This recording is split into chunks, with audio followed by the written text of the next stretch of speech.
उसने देखा कि भाई वो दोनों मित्र हैं, कौन, राम और निषाद, मित्रता हो गया। तो उसने सोचा भरत जो है दल बल के साथ में आ रहा है, मेरे राम को मार करके हमेशा के लिए राजा बनने वाला है। समझ में आया? ऐसा सोच करके, ऐसा सोच करके वो अपना सेना को तैयार किया। बोला पहले मेरे को मारेगा, उसके बाद राम को मारेगा। ठीक है, मैं उसको यहाँ से गंगा से पार नहीं होने दूंगा, मैं युद्ध करूंगा। मैं जो है मेरे को मार करके वो राम को नुकसान पहुंचा सकता है। अपना सब सेना को बोला तुम लोग तैयार हो जाओ, हमको उसको गंगा से पार ही निकलने नहीं देंगे, राम को मारने ही नहीं देंगे। समझ में आया? तो सब तैयार हो गए। उनमें से एक जो है जनमंती माता जैसा एक बुजुर्ग बुजुर्ग था एक आदमी, वो बोला रुको भाई, अभी लड़ाई मत करो। तो क्या करें? बोले परीक्षा करो। क्या करो? परीक्षा करो। क्या परीक्षा करो? कि सही मायने में वो मारने के लिए आ रहा है क्या, पहले परीक्षा कर लो। यदि वो लगता है कि सही मायने में मारने आ रहा है तब तो युद्ध करो, पर परीक्षा करना जरूरी है। तो बोले क्या परीक्षा करना चाहिए? तो बुजुर्ग आदमी समझाया, देखो भरत जी आ रहे हैं तो आप क्या करना, 4 प्रकार का टेबल रख देना। ठीक है, कितने प्रकार का? 3 प्रकार का ही समझो, 3 गुण वाला 3 पदार्थ है रख देना। एक टेबल में सात्विक आहार रख देना, एक टेबल में रासिक आहार रख देना, और एक टेबल में तामसिक आहार रख देना। ठीक है, सात्विक आहार मालूम है ना, फल फूल वगैरह, दूध दही। ठीक है, सात्विक आहार है। दूसरा भी जो है, दूसरा आहार सुने, रासिक आहार, कट्व हमला लवना उष्णा ऐसा पदार्थ रख देना। और तीसरा में क्या करना, तामसिक आहार। तामसिक आहार मतलब मांस है, मछली है, अंडा है, ठीक है, शराब है, ये सब चीज़ तीसरा टेबल में रख देना। इससे क्या होगा? तो बोला देख रहा भरत जी आएंगे, भोजन करेंगे। ठीक है, तो तुम देखना वो किस प्रकार का भोजन करते हैं। यदि वो तीसरा टेबल में जो मांस रखा है, शराब रखा है, यदि वो भोजन को करेंगे तो निश्चित है वो आदमी तामसिक आदमी है। और तामसिक आदमी है तो तुम्हारा जो डाउट है, शंका, वो सही है, राम भगवान को वो क्षति पहुंचाने आ रहे हैं, तब तुम आक्रमण करना। ठीक है, और पहला में रहेगा तो सात्विक भोजन करेगा, तो जानो सात्विक आदमी है। तो सात्विक आदमी किसी को भी क्षति पहुंचाने वाला नहीं है। बात समझ में आया? तो फिर ऐसा 3 टेबल रखा गया। लक्ष्मण जी को आमंत्रित किया, भरत जी को आमंत्रित किया गया। भरत ने तीसरा टेबल को देखा ही नहीं, दूसरे टेबल को भी नहीं देखा, पहले टेबल को फल फूल दूध खा के रह गया। तब पता चल गया कि ये पुरुष जो है क्या है, तामसिक है। क्या तामसिक नहीं है, ये सात्विक है। मतलब ये जो है राम भगवान को क्षति नहीं पहुंचाएगा। समझ में आया? तो ये रामचरितमानस से एक उदाहरण समझ में आता है, उसको आपको बताया है ना। तो आहार से व्यक्ति को पहचाना जा सकता है। जो हमारे कृष्णमूर्ति जी थे, बार बोलते थे, मजाक में बोलते थे कि एक आदमी जो है दिन भर जो है राम राम करते रहा, राम राम राम, सुबह से लेके शाम तक के राम राम करते रहा, और शाम को कहाँ पहुँच गया? भट्टी पहुँच गया। समझ में आया? तो जितना सुबह से 6 बजे से लेकर के शाम तक के 6 बजे तक के जो राम राम कहा करते रहा, और शाम को भट्टी पहुँच गया, तो सात्विक हो सकता है क्या? नहीं हो सकता। ठीक है, सात्विक है तो उसका व्यवहार भी सात्विक होना चाहिए। ठीक है, दिन भर आप राम राम करते रहो और अड़ोस पड़ोस से रोज झगड़ा करते रहो, तो आप सात्विक कहलाओगे क्या?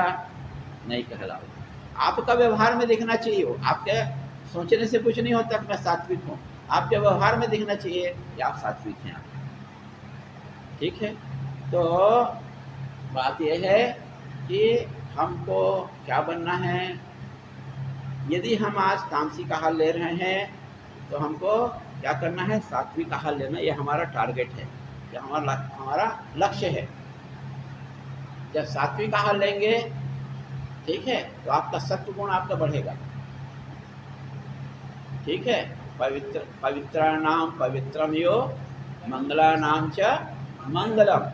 भगवान कैसे हैं? पवित्र में पवित्र हैं, मंगल में मंगल करने वाले हैं। मंगल करने वाले मतलब वो किसी को हानि पहुंचाने वाले नहीं हैं, आपका कल्याण ही करेंगे, आपको कष्ट नहीं देंगे, आपको दुख नहीं देंगे। ठीक है, तो जब ऐसा भगवान को प्राप्त करना चाहते हो तो आपको भी पवित्र बनना पड़ेगा। आज को जो शिव अभिषेक कराए तो आपको भी पवित्र कराए, ठीक है, आपको भी पवित्र कराया गया, उसके बाद शिव अभिषेक कराया गया, है ना। तो ऐसा हमको आहार में हमको याद है, ख्याल करना है। तो कैसे आहार लेना है? सात्विक आहार लेना है। ठीक है, टीवी वाले अक्सर प्रचार करते हैं संडे हो या मंडे, क्या बोलते हैं? हाँ, क्या बोलते हैं? टीवी वाले रोज प्रचार, ना सही है, संडे हो या मंडे रोज खाओ अंडे, क्योंकि उनको अपना अंडा बेच रहे हैं हमको। हाँ, वही बोले ना, तो उनको रोज अंडा को बेचने के लिए एडवर्टाइज करना पड़ता है। अब कई लोग प्रश्न करते हैं कि जो अंडा जो है सात्विक है कि तामसिक है। ठीक है, तो उसका सिर्फ एक ही जवाब मैं बार बार बोलता हूँ, अंडा सात्विक है कि तामसिक है? बोलो क्या है, क्या है बोलो। तो एक बात मैं बार बार बोलता हूँ, वो बात यह है कि जो पदार्थ को से दुर्गंध आता है वो नहीं खाना। ठीक है, जो पदार्थ से बदबू आता है, दुर्गंध आता है, उस पदार्थ को नहीं खाना है। ठीक है, तो अब देखो इसको सब जगह में लागू करो। तो शराब से सुगंध आता है कि दुर्गंध आता है? दुर्गंध आता है। ठीक है, जो खैनी खाता है उसके मुंह से सुगंध आता है कि दुर्गंध आता है? दुर्गंध आता है ना। तो अंडा से सुगंध आता है कि दुर्गंध आता है? दुर्गंध, क्योंकि जहाँ अंडा बनेगा फ्राई जो करोगे तो दूर से उसका बदबू फैल जाता है। मछली बनाओगे, ठीक है, वो आइला बोलते हैं, कोई मलयाली लोग बेचते हैं आइला आइला आइला, क्या आइला समझ में नहीं आता था, पर वो समुद्री सूखी मछली है। उसको जब बनाते हैं तो कम से कम 10 घर में उसका सुगंध जाता है, उसका जो दुर्गंध जाता है उसका। पता नहीं, पर ऐसे ही है। इस कारण से एक चीज़ को पकड़ के रखो, जिन जिन चीज़ से दुर्गंध आता है उसको खाना नहीं है। ठीक है, और जिसमें सुगंध है उस चीज़ को खाना है, आपको यही करना है ना। इसी कारण से हमारे गुरुजी हैं स्वामी शिवानंद जी महाराज, वो बोलते हैं, क्या बोलते हैं? आहार संयम। आपको आगे बढ़ना है, भगवान का दर्शन प्राप्त करना है, तो आपको आहार संयम करना पड़ेगा आपको, जो उसके बिना काम नहीं चलेगा। ठीक है, तो बार बार ये आहार संयम का बात बोलते हैं ताकि आपका एकदम पक्का हो जाए कि हमको ये चीज़ खाना है, ये चीज़ नहीं खाना है। स्वामी शिवानंद जी तो एक बार और आगे बढ़ गए, क्या बोले? ठीक है, आपको मांस नहीं खाना है, आपको अंडा नहीं खाना है, मछली नहीं खाना है, पर इससे भी आपको आगे बढ़ना है। तो इससे और क्या आगे बढ़ना है? नहीं नहीं, आहार में इससे और आपको आगे बढ़ना है। वो आगे क्या बढ़ना है? आपको लहसुन नहीं खाना है, आपको प्याज नहीं खाना है। ठीक है, ये सेकंड स्टेप। क्या किए? आपको लहसुन नहीं खाना है, आपको प्याज नहीं खाना है, आपको हींग नहीं खाना है। ठीक है, तो आप लोग अक्सर कहते हो कि जो हमारा जो है लहसुन में वो हाथ पैर में दर्द नहीं होता। ठीक है, तो आप लोग दलील देते हो, उल्टा दलील देते हो, तर्क देते हो, इस कारण से हम लोग खाते हैं। तो कहा जाता है कि ठीक है, जब आपके हाथ पैर में दर्द देगा तो औषधि के रूप में खाओ लहसुन, पर अभी तो आप लोग स्वस्थ हो। तो जैसे कोई एक स्वस्थ आदमी को, है ना, जैसे अन्नपूर्णा मैया भी स्वस्थ है अभी, ठीक है, अभी उसको बोलोगे मैया आप पैरासीटामोल खाओ, खाएगी क्या? अभी क्यों? आप बोलोगे अरे मैं बीमार हूँ क्या, मैं बीमार हूँ क्या, मेरे को बुखार तो नहीं है, तुरंत बोलेगी मेरे बुखार नहीं है, क्यों मैं पैरासीटामोल खाऊंगी, तुरंत बोलेगी। तो वैसे ही जब आपको बीमारी आएगा तो अब भले लहसुन दवाई के रूप में खाना, पर अभी नहीं आया है तो खाने का ज़रूरत नहीं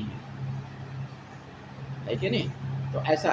और कभी कभी तो लोग बहुत और भी बोलते हैं कि बोलते हैं देखो, जब जीवन बीत जाता है 50-60 साल हो जाता है और किसी को बोला जाता, सात्विक भोजन करते हैं वो, तो उसको बोला जाता है कि नहीं आप मछली तेल पियो, तो क्या बोलती है वो, मैं मर जाऊंगी भले प्राण चले जाए पर मछली का तेल भी नहीं पीऊँगी। देखो उसके दृढ़ता, भगवान में विश्वास। अरे मछली का तेल पियोगे तो भी, नहीं पियोगे तो भी मरना है तो मरना ही है। आपके ब्रह्मा जी लिख दिया तकदीर में, तो आप घटना होने ही वाला है, कोई बचा नहीं सकता है। एक सन्यासी था, तो वो सन्यासी, उसको पीड़ा था, शरीर में पीड़ा था, उसको ऑपरेशन करना था। तो ऑपरेशन करने में अस्पताल में एडमिट होना पड़ेगा, है कि नहीं? अस्पताल में एडमिट होना पड़ेगा। तो एडमिट होना पड़ेगा तो क्या करते हैं अस्पताल वाले, अपना घर का सब ड्रेस को उतरवा देते हैं। आप याद रखें क्या करते हैं, अपना सब घर के ड्रेस को उतार देते हैं और जो अस्पताल का ड्रेस को आपको पहनना पड़ता है कि नहीं? तो वो सन्यासी का आस्था इतना था, क्योंकि हमको जीवन में ऐसा वस्त्र गुरु जी प्रदान किए, ठीक है, ऐसा वस्त्र हमको गुरु जी प्रदान किए, भगवान प्रदान किए हैं। अस्पताल में जाने से हमको उनका सफ़ेद कपड़ा पहनना पड़ेगा, मतलब कि वस्त्र बदल गया, मतलब हमारी स्थिति बदल जाएगी, हमको कभी भी इस वस्त्र को त्यागना नहीं है, वो सन्यासी बोलता था। तो मैं इस कारण से भर्ती नहीं हो रहा हूँ कि वस्त्र हमको बदलना पड़ेगा, गेरू रंग के वस्त्र के बदले में हमको सफ़ेद वस्त्र या नीला वस्त्र या हरा वस्त्र पहनना पड़ेगा पूरे का पूरा, ठीक है? तो मैं वो नहीं चाहता हूँ। गुरु जी के प्रति मेरा पूरी आस्था है, भले मैं मर जाऊँ पर ये वस्त्र को मैं चेंज नहीं करूँगा मैं। तो देखो कितनी बड़ी गुरु जी में श्रद्धा है इसका।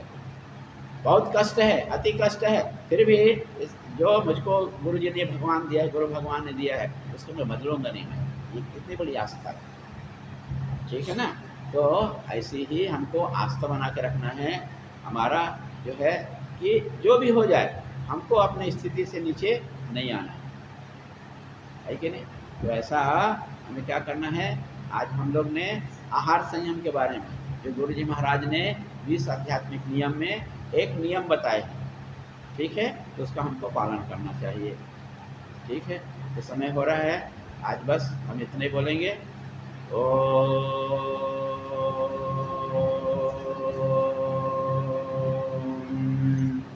सर्वेषां स्वस्तिर्भवतु, सर्वेषां शान्तिर्भवतु, सर्वेषां पूर्णं भवतु, सर्वेषां मंगलं भवतु, सर्वे भवन्तु सुखिनः, सर्वे सन्तु निरामयाः, सर्वे भद्राणि पश्यन्तु, मा कश्चित् दुःखभाग् भवेत्।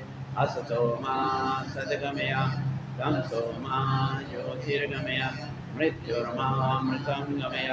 ॐ पूर्णमदः पूर्णमिदं पूर्णात् पूर्णमुदच्यते, पूर्णस्य पूर्णमादाय पूर्णमेवावशिष्यते। ॐ शान्ति शान्ति शान्तिः। सच्चिदानन्द